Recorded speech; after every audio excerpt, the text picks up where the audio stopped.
It's the FooRcast with me, Gavin Ford. Aki. Double T. What we talking about?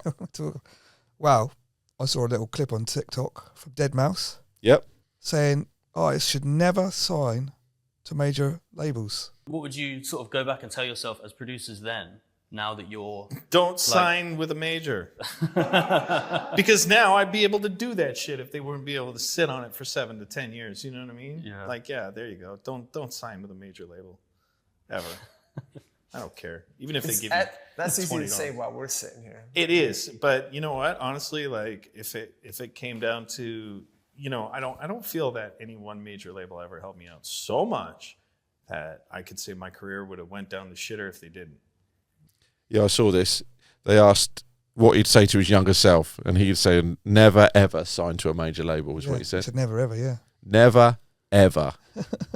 When we first started out, our goal was to get signed to a major label. We had a version of I'm Sorry that almost got signed to a major label. We put all our effort and money into promoting that one song to get enough hype. And then when it didn't, we tried to make another song to get signed to a major label. So that was what we wanted to do when we first got into the game. That's traditionally what people want to do, isn't it? That's like the route, if you imagine like a footballer, is to work up through the leagues and get to like a Champions League club. You want to start with smaller labels, build up, and then sign to a major. But that was like 10 years ago we wanted to do that. Is that what you want to do? Yeah, I guess so. I'm not really giving it much thought. Well, now's the time to give it some thought. Lots of the people that I aspire to be like haven't necessarily signed to a major label and are still doing very well with their music. Like who? Well, the first person that came to my head is someone who has signed to a major label, which is Skepsis. Because I guess he's been my inspiration from the start. People like K9, K-Motion, Subsonic, people like that, who have all done big releases, haven't necessarily signed to major labels, but have signed to the biggest labels within our scenes. But yeah, that's the thing. So this is the difference between 10 years ago and now is I think 10 years ago there wasn't the labels. There wasn't artists like that were existing and having careers about the support of major labels. I might be wrong. Maybe, yeah. There'll be the odd DJ Yeah. that would be big and do things, but the underground producers... Yeah. Maybe it's not as big as a thing now, but like when I was at uni, you're traditionally taught that you release and then you get signed by a label and then you move up and then you get signed by a major label and that's when you've made it. Yeah, that's what we got taught. Yeah. That's what I'm saying to you. Do you still see that as the thing to do? Because I see it as... I disagree with Deadmau5. I don't think you should never, ever sign to a major label. We obviously run our own labels and put out our own tracks. And I would always put out our own tracks rather than sign to a major label. But we released some songs with a major label last year. Relentless. We've released a few records with Relentless. One of our Fresh got signed to Warner. So there is benefits to it. And I'll tell you what the benefits are. We'll do the benefits and then we'll do maybe some negatives. They give you loads and loads of money at the start to sign it. Well, that's what Deadmau5 said. He said, you know, like the money they offer, the advance, when you started off and you've got no money, it's very tempting to take. That's got to be the main motivation. Take that money as an upcoming artist. But then, like obviously, years later, when you've got the money and you kind of where the money runs out, and your music belongs to, you know. But yeah, that's it. That is all the benefits. Once you got the money, they put the record out. They got their systems that they do. And if it doesn't take, it's a bit like, so we run record labels, right? Well, any record label's the same. So I'm jumping all over the place, but this is the basic record labels get a record and then put it out and they hope for playlists, they hope for radio, they hope for all this stuff. And the bigger labels will pay radio pluggers, they might play playlist pluggers, they might pay PR companies, they might things, and then there's labels that like will have in turn radio label pluggers, But all you're doing is putting out a record and hoping that these things will take. And if they don't, they kind of give up. The record, they'll be like, okay, that hasn't taken, so we stop. That's what majors feel like they do. They don't know they don't do anything outside of that.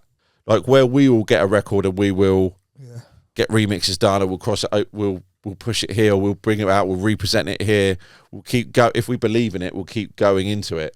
They don't do that, they stop. And as soon as the record loses momentum, I felt like we couldn't get hold of them anymore. Are you guaranteed to get playlists if you're signed to a major? No. I think that's kind of what artists think. They think if I sign to a major label, I'm going to get on all the playlists. When you're on Spotify, you're going to be at the top of the list, like when you go on a we didn't get we didn't when Fresh got signed to Warner, we actually got quite a lot of playlists. Yeah, Fresh did, didn't it? They did a playlist plugger, but it was going round. That was when the advert started. It was big on TikTok at the time because we did a big TikTok promotion for it ourselves before the label to help it get signed. Yeah. So the record had momentum and they got playlists. We got all these playlists and we just saw it. I think it went up 100,000 monthly listeners in a month. Yeah. And the record's 2 years old as well, remember. Like, it's been out. But then you just saw them all disappear. As it come out of the playlist, it just felt really fell down, which was like a horrible, horrible feeling. It's great for numbers. It's great for money. I don't know if you ever build in... Is a major label ever going to help you develop, or are they just going to take you when you're at your peak? Well, yeah, that's all they do now is they join it. They join... Fresh was on an advert, so become like really highly Shazammed.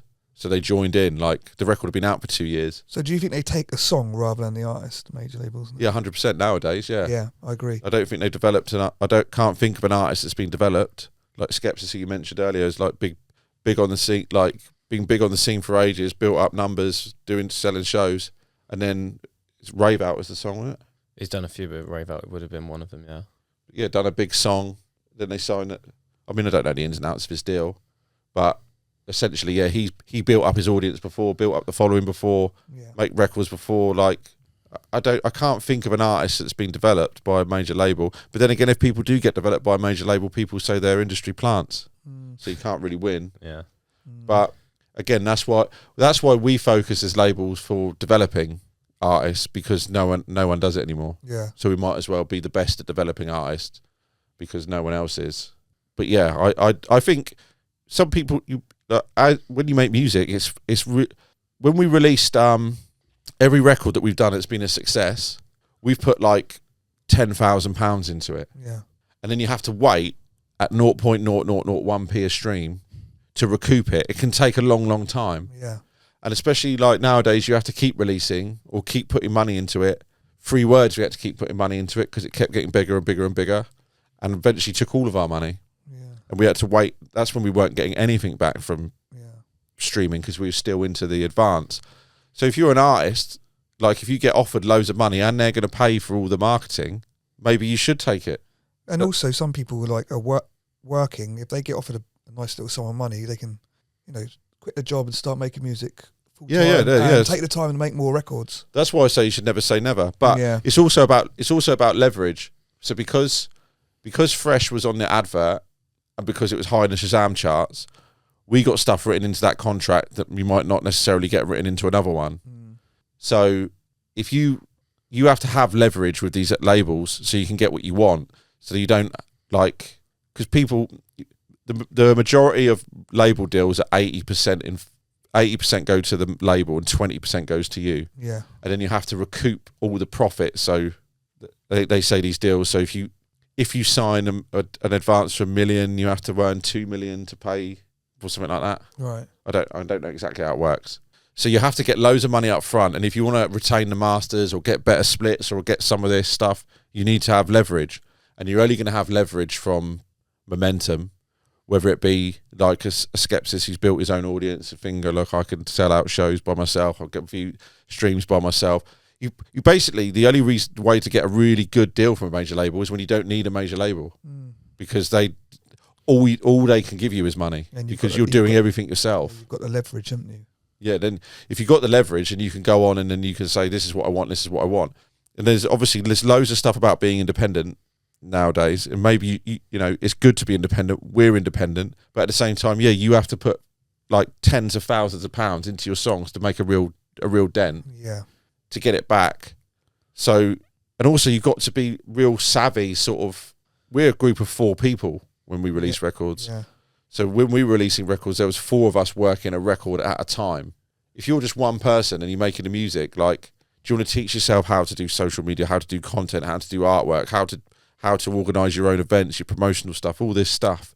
It's a lot for one artist to do, like one person to do. So you need to sort of outsource some of it, which is why, which is why a label might be for you. If you're like us and self-sufficient, then maybe you don't need a major label. But so anyone watching this who are like making a record and they're thinking about what we're doing here, do you think it was worth the investment of £10,000 of us into a record? Yeah, but we spent And what do you have to do to go into, like, the effort you have to put into that, like, you know, because obviously you put the money in, then you've got to put the effort in and promoting it and stuff like that. You can't just put £10,000 in and go. But there's two sides to this to each thing. Like when we were trying to get signed to a major label, and we did I'm Sorry, we probably spent £3,000 making a video, radio pluggers, PR companies, etc., to get this record, to get the momentum up, to get it signed. And we got offered a deal, and then it got stuck in contracts. Then they said the heat come off the record. Yeah. So we didn't get that £3,000 back. We just lost it. It's gone. So in that sense, because we're chasing a major deal, no. If you look at Nights of Our Lives, which is around £10,000 invested into it, Nights of Our Lives is now 17 million streams, but across all things over 20. So it's paid that back and pays it back in thing. But you've got to believe in the record to go, this record thing. You can't just spend £10,000 on every single record because a record's still got to take. People still have to listen to it. You have to sort of, before, in the I'm Sorry days as well, 10 years ago, you'd put all the money into a record before it come out. Radio pluggers, the PR stuff would all be done beforehand. Now you do it, you print the record out, then you go. When Nights of Our Lives started to get played on like One Extra and Kiss, the radio pluggers would say, okay, you need more plays, like on those stations, a few more, and then we can push it up. Radio pluggers won't even come involved until it's got natural play anyway. Where before they would say, let's go try and get it in. So they want the record to be going anyway before you put the money into it. I was going to say, so if you're going to invest the money nowadays, do you reckon you should release it first? So you feel like it's got a bit of a hype about it, then as a decision go. But I think every artist watching, if you've never released a song before, you should release a song by yourself. Put it out through Ditto or I don't know what the Cygnus or DistroKid. DistroKid or something. DistroKid, I think Cygnus, you might have to have I don't think they'll take someone first record. They're not. But DistroKid will. DistroKid, Ditto, like the ones where you can just pay and upload it and see what goes into releasing a record and see, right, I'm not very good at this, I'm not very good at that, I'm not very good at that, I'm not very good at that. And then see if you've got any pals that do any of those things you're missing. If not, go to a label with an artist who do similar stuff and send them the stuff and then see what they do and then say, oh, okay, I've seen them do that, I could do that myself. I've seen them do that, I can't do that. That's what we did. We released with label, see what they did and go, oh, actually they did nothing. We released them and go, oh, they did this, this and this. We'll do all of that. We can do all of that. And like there's nothing really you can't do. But if you got a record and it starts to get momentum and people start to like it, people start to listen to it, then you should put money into it. I think the thing is that you're not saying that £10,000, it wasn't the song came out and then you injected £10,000 into it straight away. You sort of staggered the amount when you were putting money in. So people who, because I think lots of upcoming artists might think that the solution is release a song, throw money at it and it gets streams. How do you stagger when you're putting money into it? Well, we put money into PR, which I wouldn't if I was a new artist, I wouldn't put PR. You're only going to get PR if you like done the first DJ set on the moon or something really, really unique. That's the only way they're going to write about you. You know, you're not going to get stuff for just doing a song. Like, it's not an interesting story, is it? You know in yourself, what are you going to read in a newspaper or an article? You're not going to read about some guys released a song. Like, it's not an interesting story. So if your story isn't interesting, you shouldn't really go to a PR company. If you've got an interesting story, then do it. But no. Radio pluggers, we didn't pay. That was part of the PR company. But to be honest, we mailed it out to radio ourselves, and I think we got them. But on the record, where was the money spent the best, you would say, on making it Instagram ads. Right. So once it got, as we talked about before on previous episodes, the Spotify score, the Instagram ads got the Spotify score up quicker, so it got into discovery mode quicker, so we got the money back quicker. Right. So if you've got money, you learn how to do ads, or you go to a company that knows how to do them. But if you... rather than PR, you'd go to a company that knows how to do 100%, unless you've got some amazing, like you've got some amazing, you've got an amazing story that PR people are going to go. The best thing is you pay for the content. For the ads, it obviously needs to be, what's the ad going to be? But you can film it on your phone if you haven't got the money to, like, it's going to react as well. Obviously, if you've got the money to pay a really fancy company to come in and do it, cool. film the ads, and then you need to be, if it's say like Nights of Our Lives, we do like verse, chorus, different parts of the song, different locations. Then we'll trial the adverts. This advert's working, put more money into it. This one's not working, stop it. Right. Yeah. And that's where the money. That's where. Get the most But I think value, only £2,500 went into that. I think from the 10. So, but you'd argue you take the PR company out, which I can't remember what it was, but similar. Yeah. You could have put an extra 2 in. Yeah. And you could have had more. But we only put the ads in until it goes into discovery mode. Yeah. Once it goes into discovery mode, the algorithm takes it and then it does what it's done. Yeah. So you can, if it took longer to get into it, we'd spend more money. If it took shorter to get into it, we'd spend less. And obviously, there's some songs that aren't going to go into it because they're not good enough and they're not listening to it enough. Like, so that's why you got to see some natural momentum. We don't release a song and on day one put ads on it. Yeah. You wait. You see what happens the first week. Maybe see what's happened. The first week's going to do what it's going to do, and it's pretty much every record we do does pretty similar numbers the first week. It's the second week, does it hold the thing, and then you go, oh, okay, this is the thing. Obviously, you can have a feeling about a record before, and you can put some money into it. Yeah. But yeah, we I think if you're just coming out and you've got a feeling a good song and you've got like a little bit of money, I would put it into ads. Yeah. So things like ads, content, some of which we do in-house for our labels, obviously that's because we are artists, so you know what work has worked for you guys before and what you guys need from a label. When you went to the major for Fresh or for any of the other tracks you've done, were they offering anything that you hadn't experienced before, ever done yourself? No, they had a playlist. They had the playlist plugger. They paid a playlist plugin company, and as I say, because the record had momentum, maybe song was on an advert that was on TV all the time, so it was getting Shazammed all the time. So the playlist, I don't know if that helped the playlist plugger or if the playlist plugger works. And those playlists would be like user created playlists. They're not. I think so. At the time, we weren't really fussed, but I don't remember it being on Spotify. Plug you for like an editorial playlist. They should be able to. They should. I can't remember which ones it went on to because we weren't really like, we weren't really into. It was our first sort of experience. We were just watching the numbers go up and going, this is brilliant. We didn't look into it enough, but I don't remember them being editorial playlists. No. But yeah, they did promo videos, which were just our gig footage with the music over the top. So like, obviously we can do that. Yeah. They got a remix done that was like meant to be like the funky house, sort of the house version of it that was like going to be a bit more for commercial clubs, which I actually heard in Thailand. So fair play to them. That was it is out there then. So it did maybe that was a good thing. Like, yeah. So they did things, but a lot of it feels like getting the commercial remix done is quite a dated process, I think. Mm.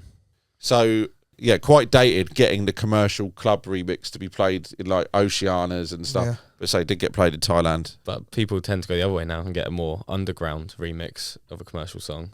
Yeah, I think there'll be more benefit in getting like, we should have gone the other way and tried to get something played, in a more ravey stuff. Like, but I feel like most people find records as well now on Boiler Room now, stuff which is more underground anyway. So getting an underground remix, getting played in Boiler Room, stuff like that, they more noticed. They did. Down in club. They did make us change the arrangement, which I didn't realise you could do. You can change a record even if it's been out for 2 years, as long as it's exactly the same length. So time length. Yeah. You can swap out the thing. Oh really? That was with Fresh. Yeah. So they and they made us change the arrangement, and then when I listened back to the original arrangement, I did think our arrangement was a bit mental. Like I thought it was a bit insane when you listen back to it, because obviously it's got quite an interesting arrangement anyway, Fresh. Yeah, it's a mental arrangement. It doesn't make sense. They were right to change it, but but we made it was made for Friends of FooR. It was made in a rush. Yeah, and also we never ever thinking about streaming. It was actually one of the last records, wasn't it, for Friends of FooR? It was the very last record. We literally just rushed to make it. But we weren't thinking about streaming. We definitely couldn't have been thinking about clubs when we made it either. Because it goes dun dun dun dun dun dun dun dun dun dun and goes down again. Yeah. And then builds up again. It's like. But to like summarise, we're not saying Dead Mouse is right. We're saying there are advantages, aren't there? I get where he's coming from, because because we have these records that we can go back to, and we think when we did the 10 years of FooR, we can go back and like change, release a thing, like we can get stuff remixed, we can do, like we got control of our catalogue, and also records like Nights of Our Lives, which we kept working and working and working, which is a record we believed in. They might not have kept working and working and working. They might have done all the early stuff. It's not taken. Did it, and we did it again. Like we've done it with a few records where we've worked it and worked it and worked it because we loved it. Maybe one of the benefits as well, I haven't seen the deadmau5 clip, but it might be that when you sign to a major, sometimes they then don't allow you to release other music in between your releases with them, whereas you've got the freedom to release other bits in between. He may have been frustrated at the fact that he couldn't release what he wanted when he wanted. But that again comes down to leverage. That comes to the leverage in your deal. Yeah. So in our deal, we had a record, we had a thing, so it was, you could get out, you didn't have to wait. You did have to wait. You could still release what they class as underground records if we wanted to on our own label. Yeah. And also, once we got it, so you send them some records, and once they've turned out, when we send them free records, if they don't take any of those free records, we can move on. Where sometimes you get things where they can keep saying, no, this isn't the one, we need another one. This isn't the one, we need another one. Until you make the other one. Which is where artists get caught. And sometimes you're not going to get the other one because this one's on an advert, this one's being Shazammed, the next one isn't going to be an advert and being Shazammed. So, but they were going to sign Ninja Bike, and then Stormzy did the record, Heady One, and thing that had the same hook. The week it was going to get signed, that come out. So because they accepted it, then it couldn't get signed for reasons out of our control. We were allowed to move on. There you go. So there you go. So, so the answer is, should you sign to a major label? Maybe. Yeah. I mean, depends where you are. Personal preference, but the first thing is release your own music. Release your own music. And depends what you think they can add to your release that you can't do by yourself. And you need to get leverage if you're going to do it. Yeah. So you need to start doing stuff yourself, or find labels or people around you that are similar level that can help build you up to get that leverage.